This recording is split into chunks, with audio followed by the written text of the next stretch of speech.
court. Come out. Let me bring in Dr. Ekuru on this. What kind of reforms are needed to stop things like police brutality, disobedience of court orders? You know, Trevor, if I take you back to the constitution-making process, it was a government parastatal called KIPRA that actually conducted an in-depth study on how the police should behave. And that's how we adopted the word service instead of force. And that's how we crafted Chapter 14 on national security. Now, this excuse that it's money, it's frustrations, whatever, does not justify the kind of brutality that we see with the police. I've asked myself as a parent, will I honestly condone that act of brutality on my own child? Do these police officers, are they parents? This has nothing to do with the fact that maybe you're poorly paid or whatever the case may be. Why are you brutalizing people who are just exercising a constitutional right enshrined in Article 37 of the Constitution? The right to picket, the right to demonstrate peaceably.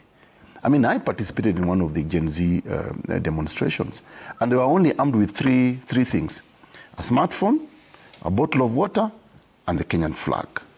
And they were chanting the word, "We are peaceful, we are peaceful." But until the police who will actually, tear gas them. So I think for me, I don't know whether the police are a frustrated force, but then again, I'm not surprised that the police are disobeying court orders. Like Dr. Nyikala has ably said it. For me, it's a travesty. It's a tragedy that we as lawyers and judiciary, we rely on the police to enforce court orders and to enforce the law. Now, when the police actually disobey those very, very court orders or disobey a judge summons, we are staring into anarchy, Trevor. Because why would I now obey the law if the enforcers of the law do not obey the law? Yeah. We are looking at a state of anarchy. Masengeli was summoned 8 times. 8 times. Then in one of his flimsy excuses that he had gone to Ajia to assess security situation. We have enough senior police officers posted in those areas. Yeah. All he needs to do is sit in his office and receive reports. Yeah. He doesn't have to go in. 8 times. What excuse do you possibly have? But right after that, the judge's security was withdrawn. In exactly. fact, exactly. Now the judge's security is withdrawn. They say it was not withdrawn. I'm not afraid. The new one. I'm not afraid to say here, Trevor. I'm not afraid to say here. I think they wanted to kill Justice Mugambi. Because we also now know... That's a strong allegation. Well, listen. You're a lawyer. Okay, so we can speculate. There's circumstantial evidence to that, that effect. When they were looking...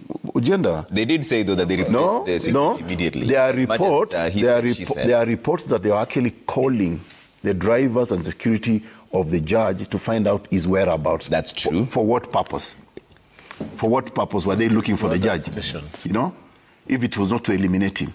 Listen, it's not rocket science. How many people have been eliminated in this country? How many people have disappeared even in the last couple of months? How many people have been abducted?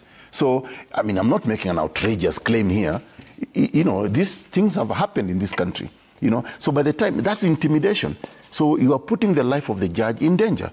And he had every reason to worry about his life. Okay. When you are calling his driver, security, to find out where is the judge, what really is your intention? Ogenda here is a professor of law, and you know this, even in evidence. It may not be direct evidence, but it can be circumstantial. Okay. That why were they looking for the judge? Okay. Especially after the judge has pronounced, has convicted Masengeli. Masengeli is a criminal in uniform.